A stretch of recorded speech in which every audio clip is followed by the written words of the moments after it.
আজ নন্দীগ্রাম দিবস আর নন্দীগ্রাম দিবসের শুভেন্দু অধিকারী তিনি সকাল সকাল সেখানে পৌঁছে যান। আলাদা কর্মসূচি শাসক আর বিরোধীদের গোকুলগড়ের শহীদ বেদিতে মাল্যদান করেন বিরোধী দলনেতা শুভেন্দু অধিকারী। নন্দীগ্রামে গিয়ে তিনি বলেন, অতীত ভুলে গেলে ভবিষ্যৎ ভালো হবে না। পাশাপাশি নন্দীগ্রাম দিবসে শহীদ স্মরণে এক্স হ্যান্ডেলে পোস্ট করেন মুখ্যমন্ত্রী মমতা বন্দ্যোপাধ্যায়। একদিকে নন্দীগ্রামে যান শুভেন্দু অধিকারী, অন্যদিকে নন্দীগ্রাম দিবস নিয়ে এক্স হ্যান্ডেলে পোস্ট করেন মুখ্যমন্ত্রী মমতা বন্দ্যোপাধ্যায়। শহীদ স্মরণে মুখ্যমন্ত্রীর এই পোস্ট এই মুহূর্তে আপনারা দেখতে পাচ্ছেন। শুভেন্দু অধিকারী তিনি আজ যান নন্দীগ্রামে এবং সেখানে তিনি একটি সভাও করেন। কি বলেছেন শুভেন্দু অধিকারী নন্দীগ্রামে গিয়ে শোনাবো আপনাদের।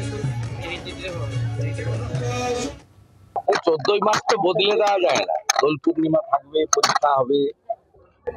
বর্ষতা বিরোধী সংগ্রামের একটি ঐতিহাসিক দিন এবং শাসক সংবিধান রক্ষা করার পরিবর্তে যেভাবে তার ক্যাডার এবং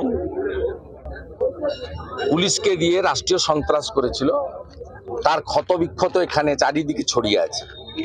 এবং 14ই মার্চের পরের দিন 15ই মার্চ একটা পুরো গ্রামে, পুরুষ শূন্য গ্রামে সব মহিলাকে অত্যাচার করা হয়েছিল শারীরিকভাবে।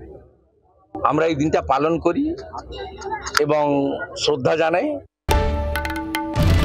বাংলার আওয়াজ, বাঙালির আবেগ, জি 24 ঘন্টা।